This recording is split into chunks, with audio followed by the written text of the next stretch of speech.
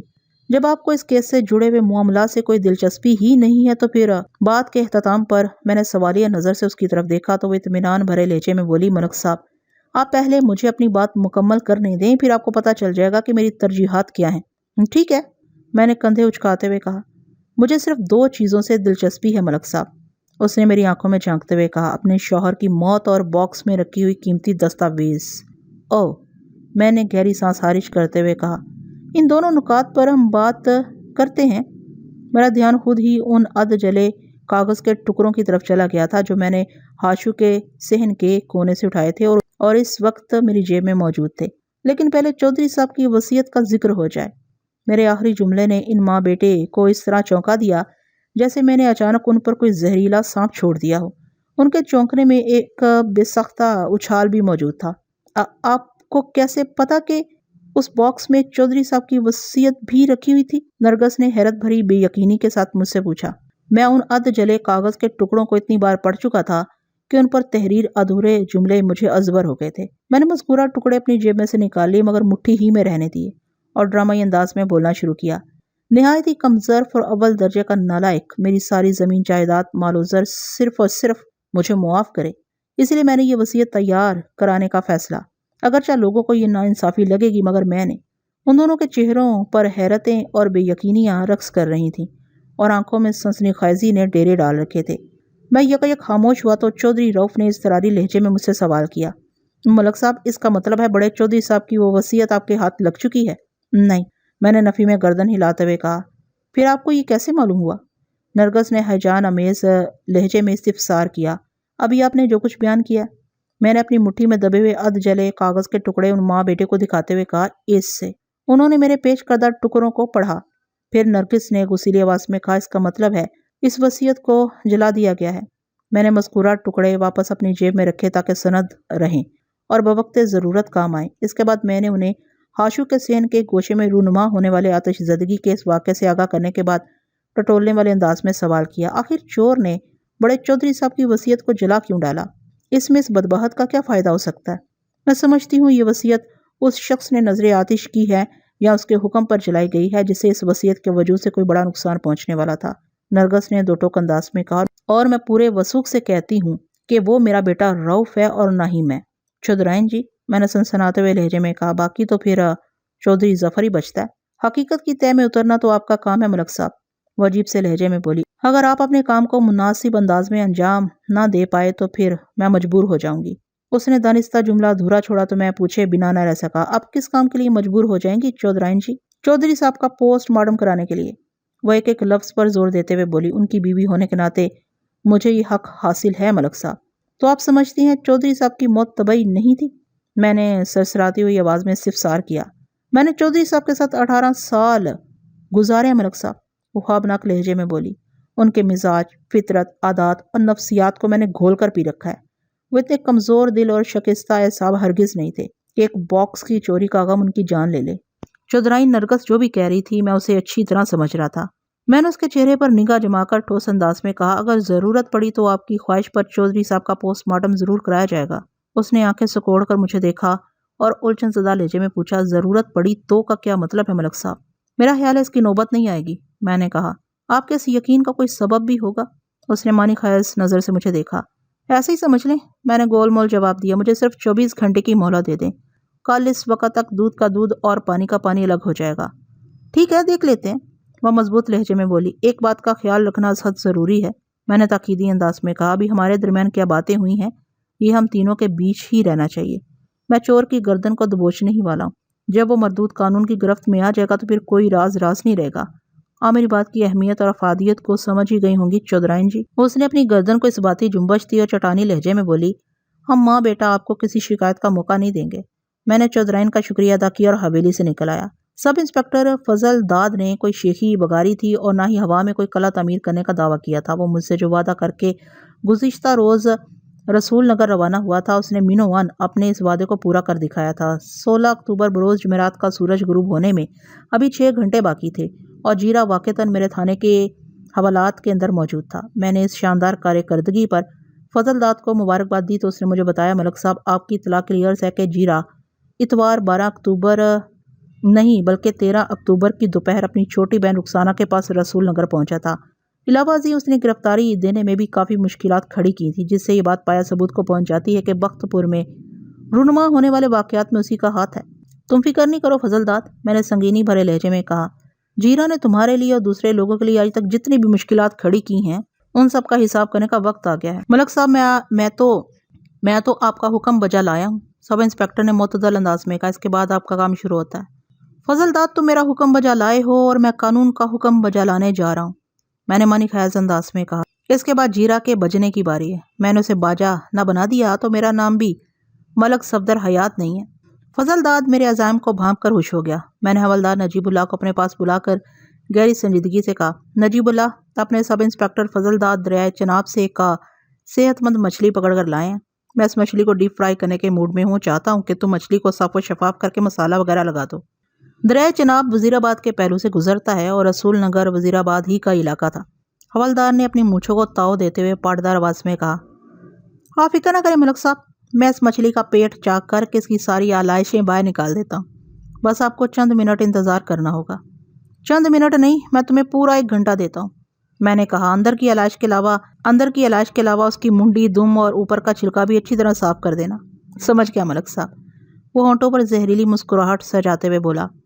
آدھے گھنٹے کے بعد حوالدار میرے پاس آیا اور یہ خوشخبری سنائی، ملک صاحب میں نے مچھلی کو ریڈی کر دیا، وہ فرائی ہونے کے لیے تیار ہے۔ میں نے کڑاہی کو چولہے پر چڑھا کر اس میں تیل بھر دیا ہے۔ آپ کا حکم آپ کہیں گے تو میں بندے کو یہیں پر لے آؤں گا۔ نہیں، میں نے کرسی چھوڑتے ہوئے 2 ٹوک انداز میں کہا، اس نوعیت کی کوکنگ کے لیے کچن ہی مناسب جگہ ہے، میں ٹرائل روم میں آ رہا ہوں۔ حوالدار نے میرے اس فیصلے پر کوئی سوال نہ اٹھایا اور میں اس کے ساتھ چلتے ہوئے ٹرائل روم میں پہنچ گیا۔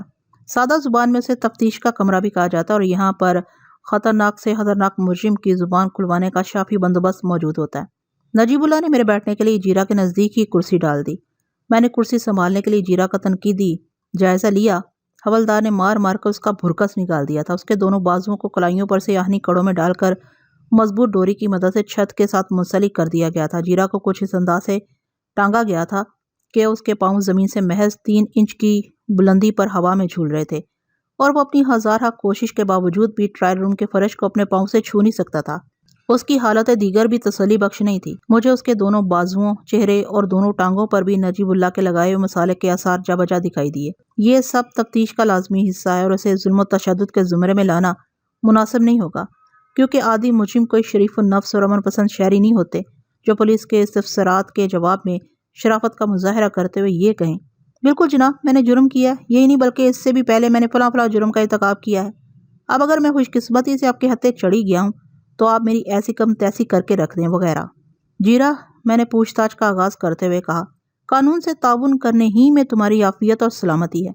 مجھے بتاؤ تم نے چک موسیٰ کے ایک وسنیک اللہ رکھا کے گھر میں چوری کیوں کی تھی؟ اس بیچارے نے اپنی بیٹی شہناز کی شادی کے لیے جو کچھ جمع جوڑ کر رکھا تھا وہ تم لے اڑے۔ کیوں؟ آخر کیوں؟ میں قسم کھا کر کہتا ہوں تھانے دار صاحب، وہ لجاجہ تمیز لہجے میں بولا، اللہ رکھا کے گھر میں چوری میں نے نہیں کی تھی۔ تو پھر کس نے کی تھی؟ میں نے ایک مخصوص انداز میں اسے گھستے ہوئے کڑے لہجے میں پوچھا۔ ہمیں جائے وقوع سے تمہاری ایک نشانی ملی ہے۔ کیسی نشانی؟ اس نے چونک کر میری طرف دیکھا۔ سوال نہیں، صرف جواب۔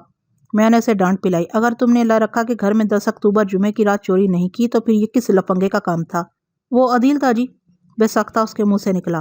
اوہ تو یہ بات ہے۔ میں نے گھور کر اس کی طرف دیکھا۔ اگر تم نے مجھ سے کوئی غلط بیانی کی تو میں تمہاری چمڑی ادھیڑ کر رکھ دوں گا اور تم حوالدار کی مار کو بھول جاؤ گے۔ میرے الفاظ کے اندر چھپی ہوئی سنگین دھمکی نے اسے سہما دیا۔ وہ امداد طلب نظر سے مجھے دیکھتے ہوئے بولا، آپ میرا یقین کریں تھانے دار صاحب، میں آپ سے جھوٹ نہیں بول رہا۔ ٹھیک ہے، میں نے تمہارا یقین کر لیا، میں نے اسے چکر دینے کی غرض سے کہا۔ تو پھر یہ کیا ہے؟ میں نے بات کے اختتام پر 3 نگینوں والی ایک چاندی کی انگوٹھی نکال کر اسے دکھائی تو وہ حیرت بھری نظر سے اپنی انگوٹھی کو دیکھتے ہوئے بولا، یہ آپ کو کہاں سے ملی؟ جائے وقوع سے، میں نے اس کی آنکھوں میں جھانکتے ہوئے جواب دیا۔ وہ بے یقینی سے مستفسر ہوا، اللہ رکھے کہ گھر سے؟ نہیں، ہاشو کے مکان کے کمرے سے، میں نے بات بدلتے ہوئے کہا، جہاں پر تم نے چودھری حیات اللہ کے چرائے ہوئے منقش سندلی باکس کا تالا توڑ کر اس کا تمام قیمتی سامان سمیٹا، کاغذات کو مکان کے صحن میں آگ لگائی اور ہاشو کے کھانے میں زہر ملانے کے بعد چپ چاپ اس کے بیڑے پر سوار ہو کر تم نے دریا پار کیا اور جنگل کی طرف نکل گئے۔ لمحاتی توقف کر کے میں نے ایک آسودہ سانس خارج کی، پھر اپنی بات کو مکمل کرتے ہوئے کہا، تم 12 اکتوبر اتوار کی صبح اپنی بوڑھی مکریں بی بی سے یہ کہہ کر گھر سے نکلے تھے کہ تم اپنی چھوٹی بہن رخسانہ سے ملنے رسول نگر جا، لیکن رخسانہ کے گھر پر تم اگلے روز دوپہر میں یعنی 13 تاریخ پیر کے دن پہنچے۔ کیا تم مجھے بتا سکتے ہو کہ بیچ کے 24 گھنٹے تم نے کہاں گزارے تھے؟ رسول نگر بخت پور سے محض 3 گھنٹے کی دوری پر ہے، یہ مت سمجھنا کہ تم مجھے کوئی چکر دینے میں کامیاب ہو جاؤ گے۔ میں نے ہاشو کے گھر کے اندر کئی جگہوں پر اور سندلی باکس پر تمہاری انگلیوں کے نشانات پکڑ لیے ہیں۔ اگر تم کوئی غلط بیانی کرو گے تو حوالات سے سیدھے جیل جاؤ گے، اور تمہارے ساتھ وہ بندہ بھی جس کے ماں پر تم نے یہ سب کیا، کیونکہ اتنی خطرناک اور مربوط منصوبہ بندی تمہارے دماغ کے بس کی بات نہیں۔ میں نے جیرا کی انگلیوں کے نشانات والی بات محض اسے اپنے دباؤ میں لانے کے لیے کی تھی، حقیقت سے اس کا کوئی تعلق واسطہ نہیں تھا۔ اس کے دل میں چور، دماغ میں فطور اور نیت میں کھوٹ چھپی تھی۔ وہ میری چال میں آ گیا۔ میرے خطرناک تیور سے اس نے بخوبی بھانپ لیا کہ میں اسے چھوڑنے والا نہیں ہوں۔ جب اس کے سر پر نہ پائے رفتن نہ جائے ماندن والی صورتحال آن کھڑی ہوئی تو اس نے منت ریز لہجے میں کہا، تھانے دار صاحب، میں آپ کو سب کچھ 16 آنے سچ بتا دوں گا، آپ مجھ سے وعدہ کریں کہ مجھے چھوڑ دیں گے۔ میں مجرموں سے اس قسم کے وعدے نہیں کیا کرتا، میں نے بشگاف الفاظ میں کہا۔ ہاں، اگر تمہارے حلفیہ بیان سے یہ ثابت ہوا کہ یہ سب کچھ تم نے کسی اور کے کہنے پر کیا ہے تو میں وعدہ کرتا ہوں کہ قانون سے بھرپور تعاون کی وجہ سے تمہارے ساتھ قدرے نرم رویہ اختیار کرنے کی کوشش کروں گا۔ اب میں آپ سے تعاون کرنے کو تیار ہوں تھانے دار صاحب، وہ شکست خوردہ انداز میں بولا۔ مجھے اس بات کا احساس ہو گیا ہے کہ میرے لیے قانون کی چھتری ہی سب سے محفوظ پناہ گاہ ہے۔ تو پھر شروع ہو جاؤ، میں نے اس کے چہرے پر نگاہ گاڑ کر کہا، اور وہ شروع ہو گیا۔ نذیر حسین عرف جیرا کے خلفیہ بیان نے میرے بیشتر اور چودھرائن نرگس کے تمام تر خدشات کی تصدیق کر دی تھی۔ اس کرائم سیریز کا ماسٹر مائنڈ مرحوم چودھری حیات علی کا فرزند ارجمند چودھری ظفر ہی تھا۔ اس نے اپنا مقصد حاصل کرنے کے لیے بڑی چال بازی سے چوری سیزن کا ایک ڈرامہ رچایا تھا۔ اس نے اپنے ایک نمک خوار سے اللہ رکھا کے گھر میں چوری کرائی، عدیل کو کچی سڑک کے کنارے چک موسیٰ سے بخت پور آنے کو کہا تاکہ پولیس کی تفتیش اس نتیجے پر پہنچے کہ اللہ رکھا کے گھر میں چوری کرنے والا چک موسیٰ سے بخت پور آیا تھا۔ یہاں سے عدیل ایک سائیکل پر سوار ہو کر واپس چک موسیٰ چلا گیا تھا، اس لیے بخت پور میں کہیں بھی کھوجی غفور حسین کو چور کا کھرا نہیں مل سکا تھا۔ جس سائیکل کا میں نے ذکر کیا وہ پروگرام کے مطابق بخت پور کے باہر کچے راستے پر پہلے سے رکھ دیا گیا تھا۔ عدیل کا کردار یہاں پر ختم ہو جاتا تھا۔ اس کے بعد چودھری ظفر نے اپنے دوسرے نمک خوار جیرا سے کام لیا تھا۔ دراصل جیرا کا کردار 2 حصوں پر مشتمل تھا۔ اول، نہایتی ہوشیاری کے ساتھ جیدہ کا 4 خانے والا سبز رومال چرانا تاکہ پولیس کو مس گائیڈ کیا جا سکے۔ دوم، ہاشو کے گھر سے لے کر جنگل تک کے معاملات کو کنٹرول کرنا۔ منقش سندلی باکس کو حویلی سے نکالنے میں چودھری ظفر ہی کا ہاتھ تھا، البتہ ہاشو کے کھانے میں زہر ملانا، باکس کے تالے کو توڑ کر اس کے سامان کو باہر نکالنا، کاغذات کو صحن میں نظر آتش کرنا اور سب کچھ سمیٹ کر جنگل کی طرف نکل جانا جیسے سارے مذموم کام جیرا نے چودھری ظفر کے حکم پر کیے تھے۔ یہ کسی کے وہم و گمان میں بھی نہیں تھا کہ چودھری حیات علی کی وصیت کے جلے ٹکڑے چودھری ظفر کے جرم کے تابوت میں آخری کیل ثابت ہوں گے۔ اسی شام میں نے چودھرائن نرگس کو یہ خوشخبری سنا دی کہ اس کے خامند کی لاش کی بے حرمتی کرنے کی نوبت نہیں آئے گی۔ وہ دونوں ماں بیٹا میری پیشہ ورانہ کارکردگی پر بہت مطمئن اور خوش تھے۔ آئندہ روز یعنی جمعہ 17 اکتوبر کی شام میں نے چودھری ظفر کے استقبال کے لیے حویلی کے اندر ہی ڈیرا ڈال دیا تھا۔ نرگس اور روف نے اس بات کی کوشش کی تھی کہ میرے اس آپریشن کی بھنک تک ظفر کی بیوی صفیہ اور اس کے بچوں سلطان و خالدہ کو نہ پڑے۔ اس مشن کو راز میں رکھنے کے لیے مجھے حویلی کے ایک محفوظ حصے میں چھپا دیا گیا تھا، اور وہ جگہ تھی مرحوم چودھری کی خوابگاہ جہاں سے وہ سندلی نقش باکس چرایا گیا تھا۔ لگ بھگ 8 بجے رات چودھری ظفر حویلی میں داخل ہوا اور 9 بجے رات وہ میرے تھانے کی حوالات کے ٹھنڈے ٹھار کھردرے فرش پر بیٹھا ہوا تھا۔ چودھری کو گرفتار کرنے میں مجھے جن مشکلات کا سامنا کرنا پڑا آپ بخوبی ان کا اندازہ لگا سکتے ہیں۔ ایک طاقتور چودھری کو اس کی حویلی سے اٹھا لے جانا کوئی معمولی بات نہیں تھی اور یہ غیر معمولی کام میں نے کر دکھایا تھا۔ چودھری ظفر پوری رات حوالات کے فرش پر بیٹھا مجھے خطرناک نتائج کی دھمکیاں دیتا رہا۔ میں نے اس کی خوفناک دھمکیوں کی کوئی پرواہ نہیں کی، لیکن جب اس نے تمام اخلاقی حدود کو پامال کرتے مجھے اور پورے پولیس ڈپارٹمنٹ کو مغالطات میں تولنا شروع کیا تو میں نے اپنے حوالدار کو بلا کر کہا، نجیب اللہ، یہ نیا حوالاتی بہت بھوکا اور پیاسا ہے، تم ذرا اس کی خاطر مدارات کا بندوبست تو کرو۔ حوالدار مانی خیز انداز میں گردن ہلاتے ہوئے حوالات کی جانب بڑھ گیا۔ تھوڑی ہی دیر میں چودھری ظفر کی چیخیں میری سما خراشی کا باعث بننے لگی۔ بڑے سے بڑا مجرم بھی جب اپنے جرم کے ٹھوس ثبوتوں کے ساتھ پولیس کے ہتھے چڑھ جاتا ہے تو پھر اس کی ساری پھرتی اور چالاکی تمام شدھ ہو جاتی ہے۔ ظفر کے ساتھ بھی یہی ہوا۔ میں نے ہفتہ 18 اکتوبر کا پورا دن تھوڑے تھوڑے وقفے سے اسے ایسا رگڑا دیا کہ وہ اقبال جرم کرنے پر مجبور ہو گیا۔ میرے پاس کوئی اور راستہ ہی نہیں بچا تھا، اس نے بھپرے ہوئے لہجے میں کہا۔ ابا جی مجھے نہایت ہی نکما اور نکارا سمجھتے تھے۔ ایک روز ان کے منہ سے نکل گیا کہ وہ اپنی وصیت میں سب کچھ رؤف اور نرگس کے نام کر دیں گے۔ بس اسی دن سے میں نے اپنا حق حاصل کرنے کے لیے سوچنا شروع کر دیا تھا۔ بس مجھ سے ایک غلطی ہو گئی۔ میں نے اس ابن ابلیس کی آنکھوں میں دیکھتے ہوئے درشت لہجے میں استفسار کیا، کون سی غلطی؟ ابا جی کے نیم گرم دودھ میں زہر ملانے تک معاملہ ٹھیک تھا۔ وہ بے شرمی اور صفاقی کی آخری منازل کو چھوتے ہوئے ڈٹائی سے بولا، مجھے سندری باکس کو نہیں چرانا چاہیے تھا۔